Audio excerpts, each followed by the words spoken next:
Day, and today what we're going to do is wow, that was really good English first thing in the morning. We had to pull an audible this morning. Our guest unfortunately was unable to make it at the last second, but we got some pretty cool videos of an interview we did in the past with the guest, and we're going to actually run that for you in just a second, y'all. To the HPLS podcast. Live, relevant, and high performance information, conversations, and education weekly.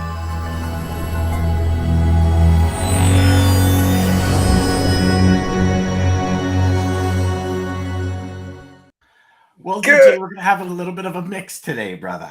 Good Lord. Producer. It's going to be, it's okay. We'll make this flow, but good morning, everybody. Holy cow. Brother, we always seem to dance with the devil in the pale moonlight and come out on top. It's all Listen, good. We got this.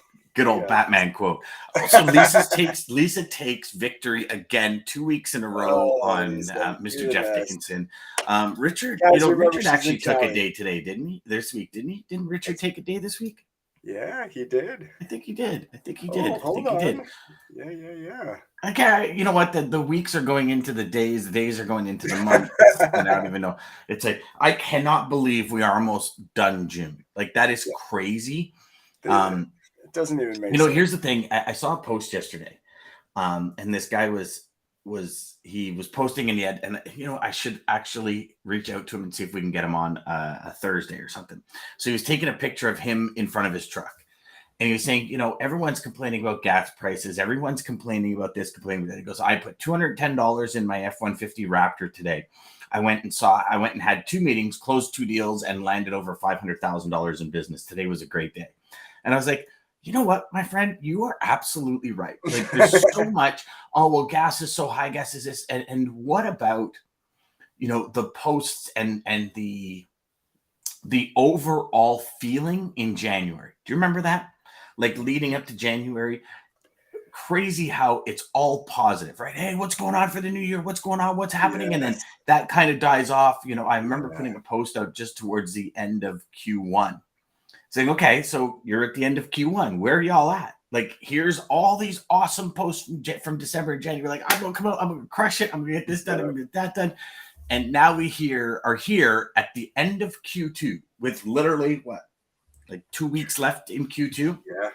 And the question becomes, are you 75% towards your goal? And today's conversation, and I know we got some comments coming in where Richard says, yes, sir. Richard said, yeah, he did win. See, I thought Richard won one this week. Yes. What we wanted to do is, because Rene Godefroy is an amazing individual that really helps companies and teams build better bonds and create dynamic future growth. And so part of the conversation that we're going to have today is I'm going to play some videos from when I interviewed Richard. Gosh. You guys are going to love this. Yeah. It's actually going to be. But so I interviewed Richard probably 2010, 2011. Okay. So we're talking like 11 to 12 years ago. So what we're going to do is we're going to play a video, listen to the things that Rene talks about, and then DJ and I will kind of share about it. And I figure that'll be a pretty cool interactive way. Yeah. So let's do it. How to burn? No, it's okay. Okay, so let's start with this one. This is, what is a why and why do we need it? Here we go. Ooh.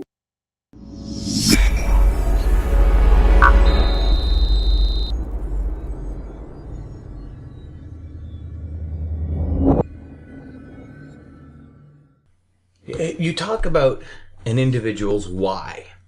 And the big thing is, what is a why and why do we need it? I think it was one of the German philosophers. I think it was Goethe who said, if you have a why that is strong enough, you can bear anyhow, right?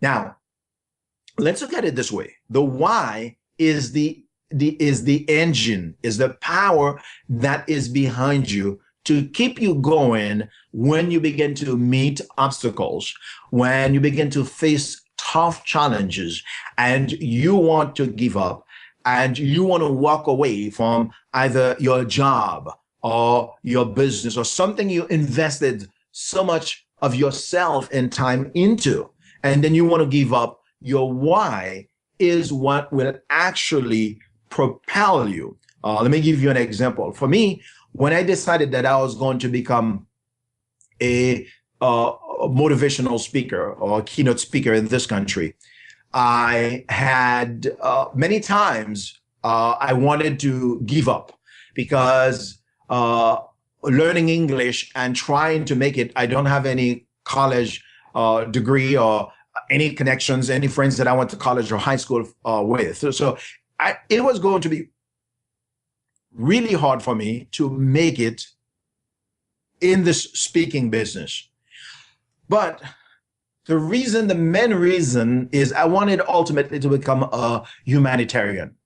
I wanted to be able to go to villages in Haiti, like my village and many other villages, to be a voice for those children, to help them, to be the light at the end of the tunnel for them, so that they don't really give up, so that they know that they are created equal, just like anybody, that as long as they keep pressing on, ultimately they have a chance of making it or succeeding in life. So that's what ultimately, so when I get to a point, I wanted to really give up on the speaking thing because it wasn't working out when I first started. I remembered my why. And the why is the one that really inspired me to wake up in the morning to say, you know what? I have to get on the phone. I have to go attend the networking events. I have to call on more people, talk to people, and send postcards and send letters. And all the things that I was doing, it was because of my why. That is the reason why we all need a why that is powerful and strong enough to keep pushing us forward in life. Why do I want to do this thing? Ultimately, that's the key. See, I forgot how powerful that was. You know, Scott even says, good morning, Scott, by the way, brother. Scott even says that's all I needed. So, and did you notice the big thing about that? And it's also something that Brian talked about back when we had our all-day stream in December. You're always going to do more for other people than you do for yourself. Always. You know, and our why, when it's tied, so like, oh, man, that brings back so many memories just hearing Rene go through that in conversation again. So if you looked at what Rene said, his big why was helping children in other countries, in his village in Haiti and that. So like helping be that light at the end of the tunnel for them. Those people need him to succeed.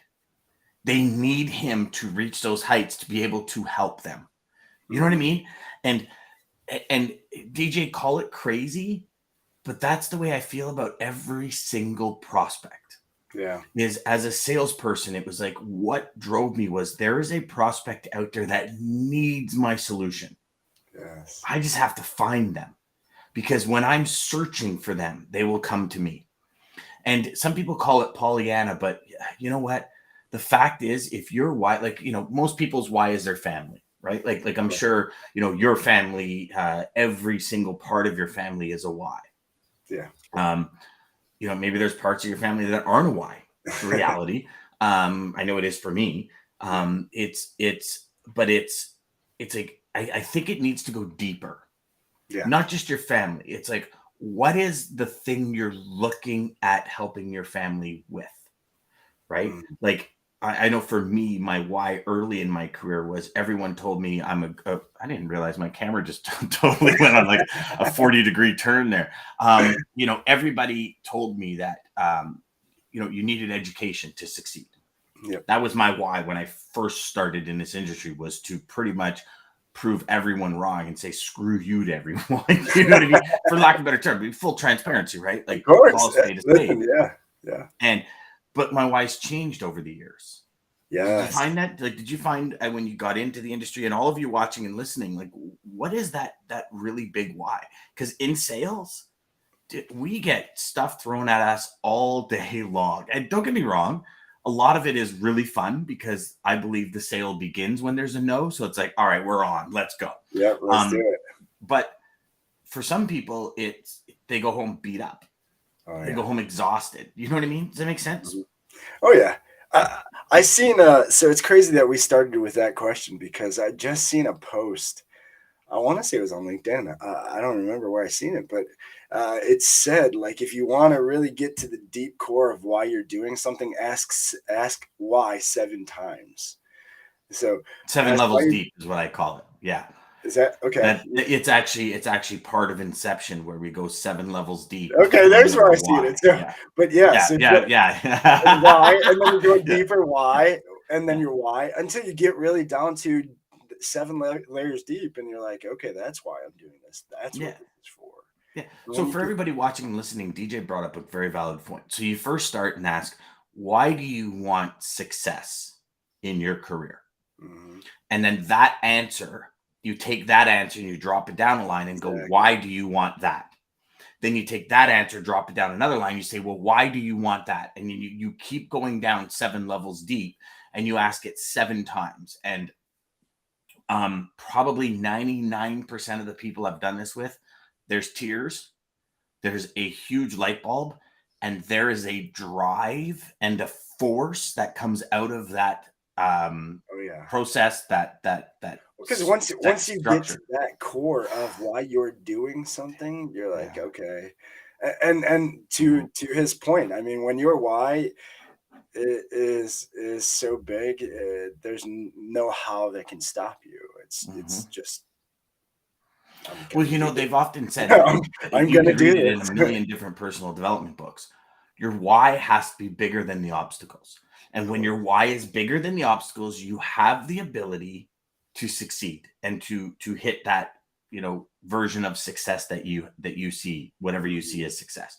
But your why has to be bigger, because every single success, regardless of what it was in life, has hit massive obstacles on the way. It's not if you will, it's when. And when you do, that why will be the defining factor that gets you out of bed in the morning. You know, there's people out there that have had horrible things happen to them. Why do they get up in the morning? Right? Why do they go to work? Why does the single mom work 3 jobs? Right? Like, think about these things. Why does a single dad work 3 jobs? You know, why do we, you know, perfect example. I can't tell you how many times we were up at god awful hours to drive to hockey. Why do we do that?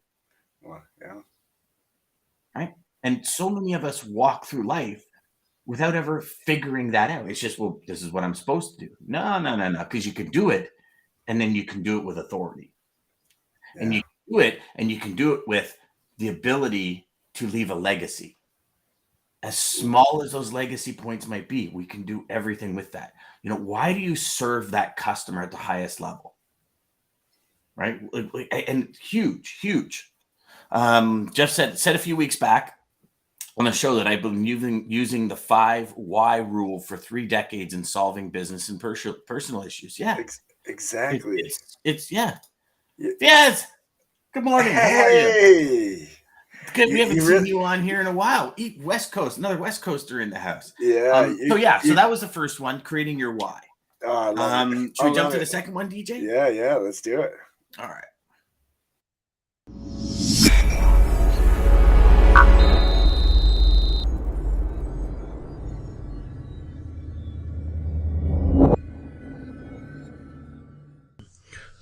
Rene, what do you believe to be the main reason why most people never achieve their greatness?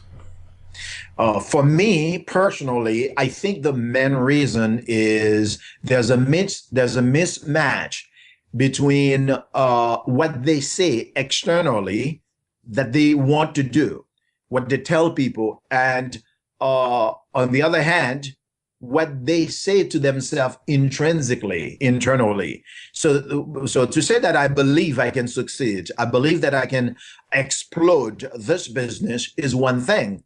But when you are by yourself in your head and you are trying and things are not working out for you, you don't have the resources, the capital, the manpower, do you really believe it internally? So until you can take what you say externally and match it with what you say to yourself internally, which means you have to really believe that I can do this.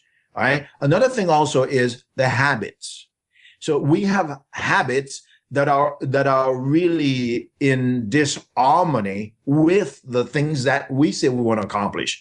Because we say we want to make $1 million in sales, yet we wake up in the morning and we start reading the newspaper or watching television or calling friends on the phone. We do everything to avoid being on the telephone to call people.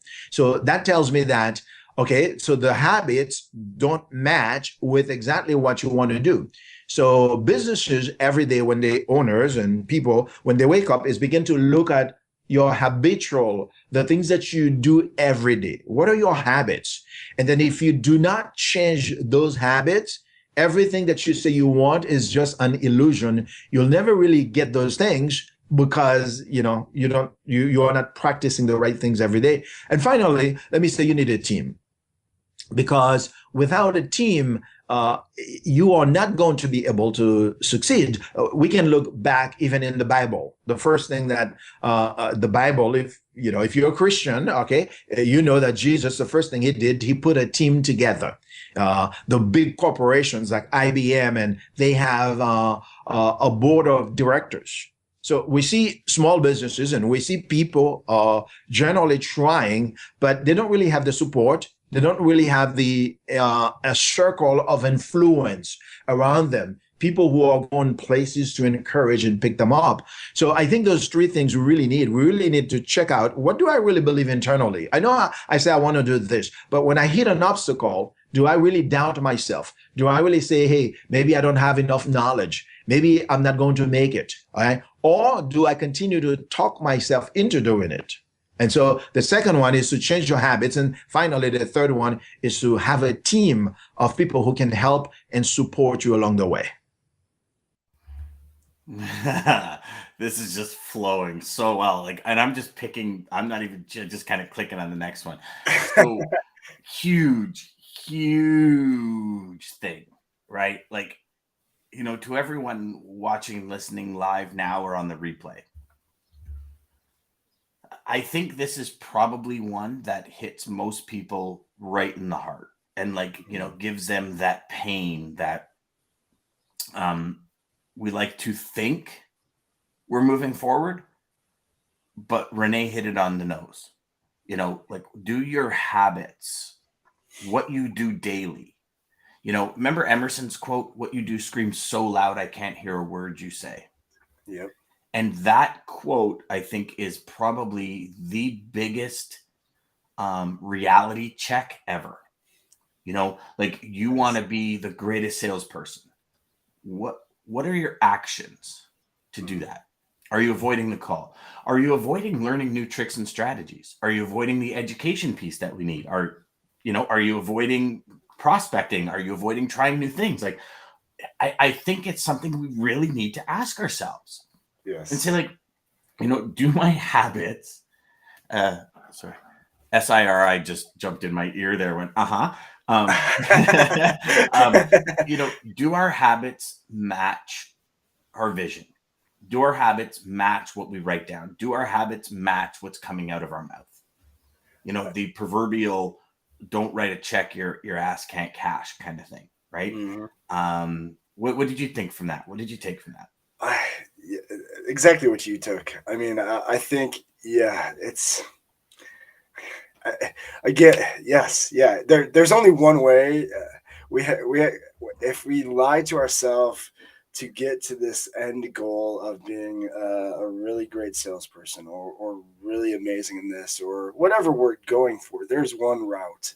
There really is. And there's certain habits that all those people have. And they do, making so many calls, doing so many trainings, investing in themselves to learn more. I mean, there's so many things that you have to do. There is no, it takes what it takes. It just takes what it takes to get to a certain level. And those habits, if we don't check those daily and really, again, just the data, we take a lot of information down and are always checking ourselves. But I think that's where, you're either on the tracks or off the tracks. And a train doesn't move when it's off the tracks. And so, I mean, another piece of that you just said, DJ, that's I think super, super important is I think we've all done stuff in a day where we've convinced ourselves, like we've rationalized to ourselves, which is just rationing lies to ourselves, that it was productive, that it helped us move forward when it really didn't. And that is critical. And the last part of what Rene said that I think just is absolutely mandatory is a team around you. I've had teams around me that have been awesome. Majority of the things I've done, I've started on my own with that mentality of, well, I just got to get it done and I'm not waiting for anyone. And I've realized over the years that they start off a lot slower. Like you can blow it up huge with the right people around you. And that goes back to reverse engineered logistics. Get the right suppliers around you right from the start and watch how fast you excel. The right team. I've met individuals alone, nightmare, but just know how to assemble a really good team and have done incredible things. And, not only that, right? You're the sum of the 5 people you hang around with the most. Yes. And if you don't hang around with anybody thinking you're going to do it on your own, I mean, listen, it's impossible. Let me tell you. There's people that have done it. There's people that have done it. It's so hard. It's so hard. And they've achieved like success, right? Yeah. Whatever their version of it is. But I think that bar is 10 times higher. And that gap is teamwork. And you got to bridge that gap, right? Having a good people around you, even if it's just 5 mentors. Yeah, just you gotta have a core group. You for sure have to have a core group that's always pushing you up. Well, that's why there's these coalitions. That's why there's these trade shows. That's why there's all of this, because it's mandatory. Yeah. And all I would say to anyone watching, listening, just be honest with yourself. Like, do your habits match your goals? You don't have to answer this to anybody else but yourself. But and there's days where I sit back at noon and I go, whoa, hold on here. And I'm looking at my to-do and like what my day holds. And I'm like, why am I 20%? It's noon. I should be 75% towards, like, this is not this whole 75, this percentage thing. This is what I say to people. This is actually how I run my entire day, my week, my month, my year, my life. It's halfway. Am I 75% done? So by noon, I want to be 75% done my main priorities of the day. Your head. And when I'm not, I'm like, okay, something's going on. And I stop and I take 20 minutes and I analyze my morning. And I'm like, oh my God, I got lost in app amnesia or scrolling, Oh God. It's and I'm terrible. Like, man, what the fuck are you doing? Come on, man. And again, that brings me back to my why, because then I sit down and say, really, this person needed you on your A game today. Yeah. You were on your C game this morning. You're nowhere close to achieve. And then that just like fires the engine up, stokes the flame, and I'm off to the races, right? But I think those check-ins, that reality with ourselves, I think is so needed. And that how many of us just walk through the day, just never thinking of that. Like, what do you need to just fire you up? Because we get into the same old. There's days you wake up fired up. There's days you wake up, you're like, oh my God, you almost need an injection of caffeine just to like wake you up. Right? Or the show. No. Yeah. Great plug, DJ. This show helps. Well, I was just going to say, because it helps me, but I was going to go to another thing that really works, guys, too, besides even the 5 friends, but like just have one really close accountability. I mean, they use it for working out. They use it for work, use it for your life. I mean, have an accountability partner that just holds you accountable. Tell them what you're going to do for the week and then check in with them. And you either have to own it or not own it, even if it's just your wife, your husband, your partner, your whoever. But DJ, go a step further. So if you have an accountability partner and you say, I'm going to do this week, map out what are you going to do every day? What are the steps every day you have to do to get where you need to go?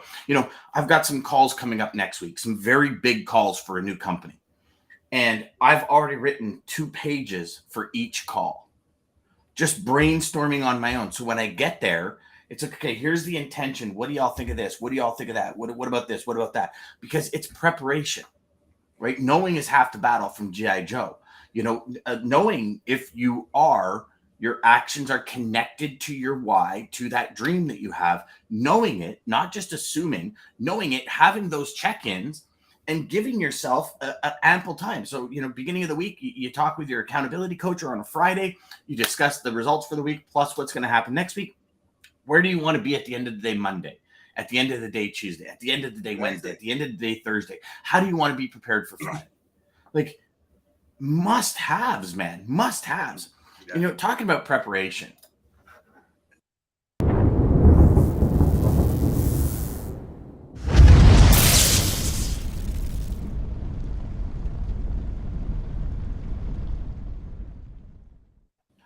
That was a great transition into that. Dude, that's so funny, because I was going to transition to that if you didn't. I was going to say, speaking of checking in, we should check in on that lane of the day. That lane of the day, everybody. Loving this lane of the day, by the way. And to Christina and Dean, thank you so much for being so on it and giving us the data. So the lane of the day is a flatbed lane, actually, and it's from Houston, Texas to Bismarck, North Dakota. So line haul rates have remained relatively flat since April on this lane. Current rate is only 1 cent lower than the May average. So like month over month, we're talking 1% lower. So line haul rate per mile, $2.98, including fuel, is $3.87. The contract rate is $3.84. Year over year, it's a 24 cent increase year over year.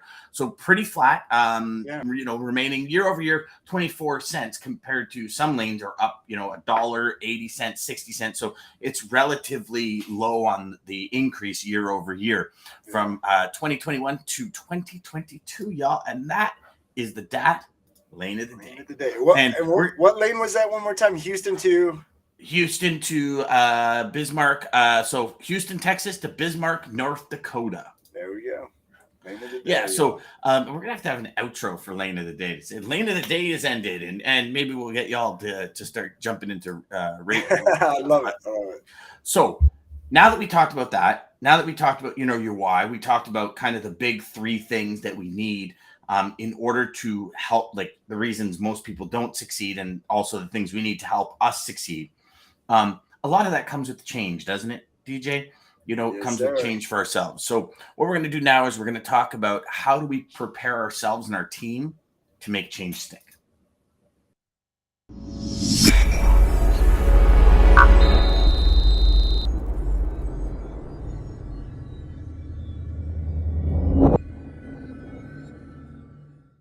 Now, back to this understanding as a business owner or manager.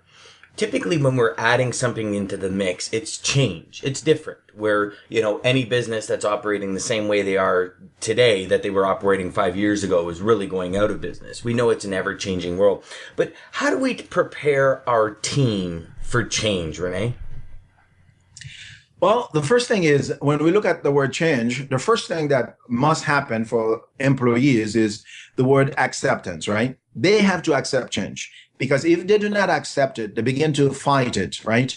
It's going to be a struggle to really get any buy-in.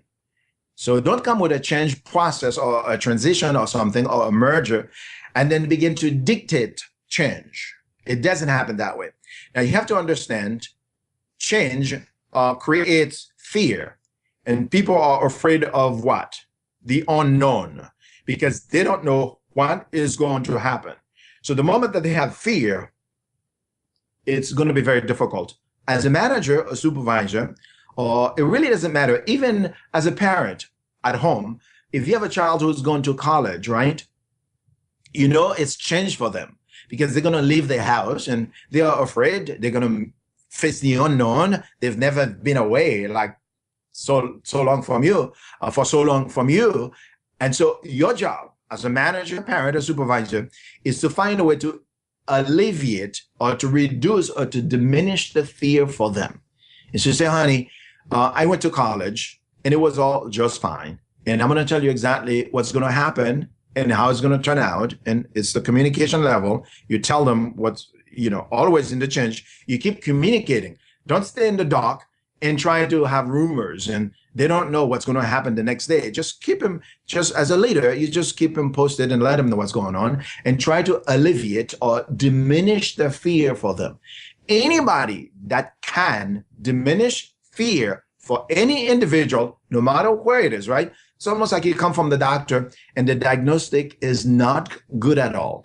And you call somebody and they begin to have this conversation to tell you, well, I have a friend who's been through this and here's what's going to happen. Everything is going to turn out fine. Trust me, you will get, this thing will be behind you one day. You're going to be just fine. There are so many. So now what I'm doing is I'm diminishing your fear for you. And then you begin to feel calm, right? Another thing also, your employees, the people in the workplace, it was Einstein who said, Albert Einstein who said, the significant problem you are facing today cannot be solved at the same level you were at when you created the problem.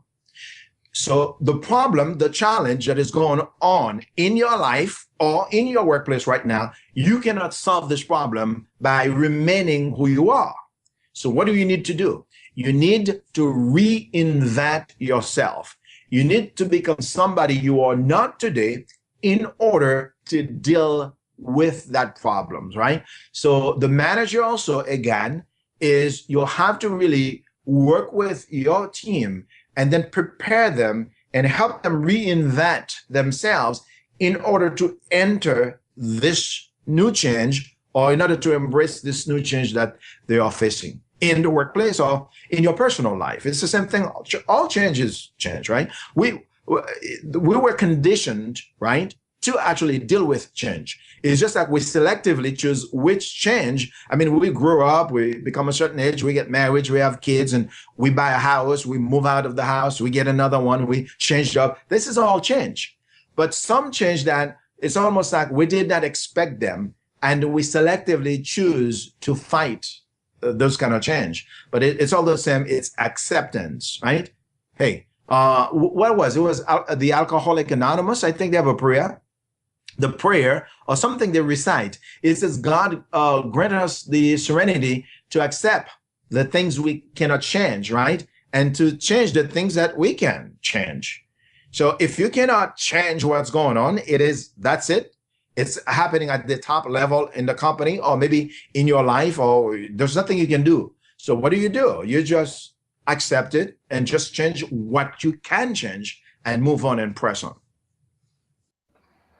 Interesting, and I know we're short on time, but I mean, you hit some key things there as well, right? Like when it comes to change, like for everyone, DJ, it's the reason. How many times do we say context matters? Right? Like everything. If we're going to a prospect with or a customer with a new strategy, context matters. Yep. Right? Sharing the reason for the change, sharing what the outcome will be of the change will always allow a better response on the desired change that people are looking to make.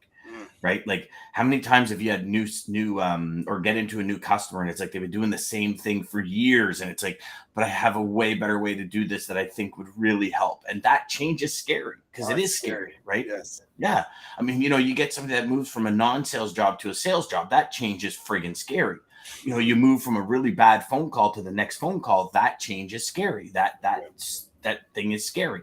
And the change, the shifting in our markets today and in what we're doing as an industry as a whole, it's pretty scary, right? Even as much as starting to, big change, a lot of people, because we consistently say post about the industry and everything, and it's like they feel like they can't. So it's that change from the imposter feeling to the expert feeling, That's tough. Yeah, so that was pretty cool. That was a good one. Was I fun, like that actually. one. That was different. Let us know, guys, if anybody's still out there. Let us know if you like that. But yeah, that was fun. I like the old videos. That was really cool. But... Yeah, you know what? I I think my interview skills have gotten a little better over the years. Oh, you're yeah. I seemed like I was so You're a this little is more this is comfortable now. yeah, I think so. I think I was a little nervous, but this is back at the beginning when I first started connecting with people like Andrea Waltzes, Brian Byros, Rene Godefroy, Steve Rizzo. Next week, y'all, we have got a stellar cast for next week, and next Thursday is Steve Rizzo. He is a comedian. He wrote, he wrote a book called Get Your Shift Together. Such a great book.